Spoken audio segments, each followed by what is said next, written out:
Hello, it's Lee again. How's it going, guys? I first of all wish to welcome you in the spirit of peace and with the intention of our understanding each other and connecting. A lot of the words I have to say, some of them can sound maybe bizarre or strange to somebody who's new into, let's say, at the same time New Age, but I don't like the word New Age because often New Age also just means the recapitulation of what was known before. So it's putting the ancient wisdom into the now and connecting the two so that we increase with it. It's like the old knowledge and the ancient wisdom was put on pause, and this destructive part had to take place for our own benefit, for the better and for the worse. And now after experiencing that and seeing why it is wrong in comparison to the ancient wisdom, now we can say, oh, now I know better. Let's start to recognize the ancient wisdom, because the ancient wisdom that existed all over the globe from various people has to do with their link to the eternal knowledge. And it was always here on the earth, on and off, and in different poles and areas, in parts, in pieces. And now this big puzzle is coming together. So we are very much about to, many of us are about to graduate this planet very soon as the creatures we are now, in the paradigm that we have, hung on to for such a long time. It doesn't need to stay like that anymore. The machine, the control, the intellectual need to chop things up in pieces and put little parts on it so our mind controls it, because we're distancing it from us, and then we feel we have control. A lot of very wise souls in this day and age talk about getting rid of the need to intellectualize everything and getting to the intuitive side, which just simply knows things. It doesn't need to think about it. It doesn't have to argue and fight about it. We just know things. So in this talk I wanted to continue, I should say, and mention things, to continue my talk on personal spiritual experience, why it is important to have your own, and for me to have my own, as opposed to only listening to what someone says. So basically, I look at the Earth's development of spirituality, and there were two ways to come to an understanding, or to have a spiritual and or philosophical outlook. And the two ways were very simple, and you know it yourself. The two ways were, one person wants to know the truth and finds different methods that work for them to enter into the knowledge. So it's by thinking, it's by meditation, it's by mystical practices to try and know, to try and get God to come to you, to try and get you to go to God and truth and love and knowledge and find things out. So it's your own personal, like I like to call it, from the ground up. You're here as this, and then you're looking to get up there. And the other way is to have something up there come and speak on its behalf to go down here. And people like to call that, through the means of prophets, and these things can be often seeming now to be, dogmatic, what they have come to be in the modern time. But yeah, you think of the the major religions, for example, saying a God came and spoke and said such and such. Now in a lot of cases, yes, the great spiritual creator, the God, whatever you would like to call it, he, she, it, the is, did speak and did give information and practices and ways for us to understand ourselves and our position and purpose for being here, and what is going to work to get us to become full, become these full beings of knowledge, of light and love, having experienced, to go forward to something. It's true that we're not happy with, who in their right mind, let's put it that way, who in their right mind would be happy to keep living on an earth like this, with death, with sickness, with all the, and even if not your own. Let's say you for example, let's say you were immortal right now. You had perfect health and you would live for thousands of years. Would you want to while being here? If your answer is yes, well, would you want to and see other people suffer? Would not you want to give them a hand? Wouldn't you want to help them? I know I sure would. So to be, attached to this earth as our human experience and expression is, to be too attached to it, it's not healthy, because we need to have more than this. There's too much conflict, there's too much misunderstanding, there's too much unknowing. So that's what I'm trying to do with some of these videos, is to promote a medicine just through the way of speech, just through the way of examples and suggestions that maybe will help you and I to remember the importance of feeling it is our own, feeling that God and our knowledge and our love is our own. And it is. The truth of the matter is nothing can separate any of us from God's love. Even the very wretched people, they're not separated from God's love. He will tolerate them until they become even very dark persons, very rebellious persons.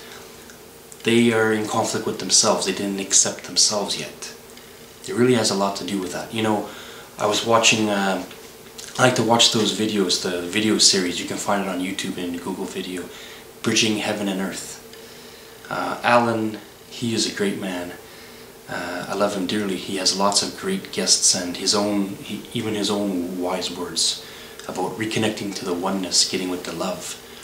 And I recommend for anyone to watch those videos, Bridging Heaven and Earth. A lot of great guests. And yeah, it is about us engaging the oneness, about self-acceptance. It is about our being okay with our mistakes and not hating ourselves for them, and letting go. What did Siddhartha Gautama, the Buddha, say himself? He said, "Verily I say to you, you are the Buddha." As much as we're trying to control and trying to fight and trying to be in charge of things, we're not. And we stop being and we start analyzing and controlling, we lost the self. If we just stop trying to be something, then we realize we already are that something. And I think that's the message the Creator is really trying to get to us right now. Just be and know. Be still and know I am God. There is God and you are part of that God. I am part of that God. So yeah, I was talking about that. The two ways to get to know of the divinity and the two ways of spirituality is searching from the person in a, as it were, innocent, naked state, or tabula rasa, the clean slate, working your way up, and then having that divinity come and give a message and speak down, directly or through a prophet, or through a speaker, through a mystic, and then that person say it out to the many. Now, the problem I personally have with what has happened with the so-called organized religions is that now people start to look at, in the Western world, we look at God and Jesus says, oh, that all seems rubbish, the church seems like hypocrisy and it seems, all fake, because a lot of fakeness got into it. Then we look at someone else of a different culture, of a different country and upbringing, and we see their religion. Look at Muslims, for example. There's still a great misunderstanding and clashing in various ways, physically and more so non-physically, just in thought and in an outlook, between, let's say, Muslims and the Christian world. You ask yourself, how different really are we? Skin tone is different, the language is different. Are we going to be really truly upset and going to hang on to control and defensiveness just because of simple things like that? It's when we get to talk to the one within everybody else, we start to appreciate and respect their own understanding and their own love, and in turn they can respect our own understanding and love. But what I personally think has happened is that supposedly a message comes down, and sometimes it is a true message. I'm not saying when God speaks it's supposed. What I'm saying is sometimes you have to watch out for the dark side too. And that's where these problems come into. Any voice of God that is talking about anger or malice, cruelty, is giving orders of hatred and violence in any way, is not a real God. It is a false spirit. You want to call it the Satan or the Lucifer, many other names. This is a false spirit. Anything that's trying to divide us is of a false spirit. We are to be one in love, one in knowledge, one of understanding. You keep your own style of it, but don't impose it on me. And I'll keep my own style and my understanding, but I won't impose it on you. And as we get more in our growth, or more in our maturity as souls, having this experience, we're going to start really laughing at all the things we hung on to and said, that was working, and your thing was not working, and then that person says the same to you, and then, why keep fighting, basically? So, I gotta say it again, my own original upbringing was through the Roman Catholic religion, and I see the intentions of it, of the words of Christ, are very different from the teachings and practices of today. There is lots of hypocrisy, false teachings in many areas, and a lot of darkness has gotten into it. Not just Christianity, in Islam, in many of them.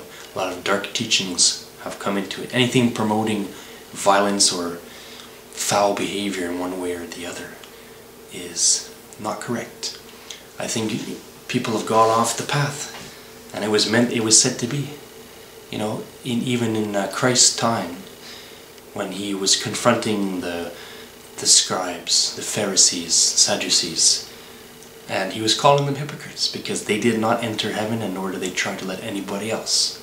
They became political and power hungry and enjoying money and human prestige. In a lot of cases, the same now. Now, I'm not saying everybody who belongs to such and such religion or whatever is a bad person. Of course not. I know I've said that.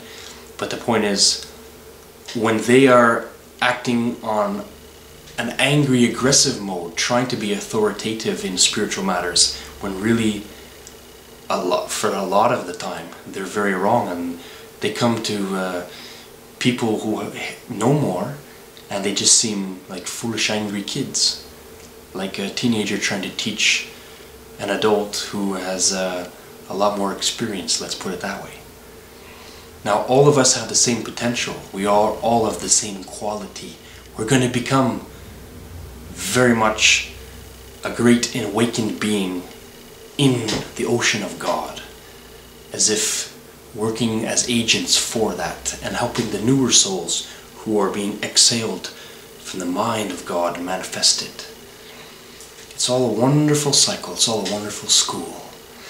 So that's what I want to talk about, the importance of you making your spirituality yours without making it in a defensive way, without making it in an aggressive way, without making it of the dark side.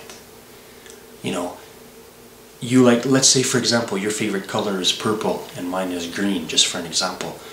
Is that any reason for us to have a conflict? No, it's just a style. But we can agree, oh, ketchup tastes like ketchup, for example.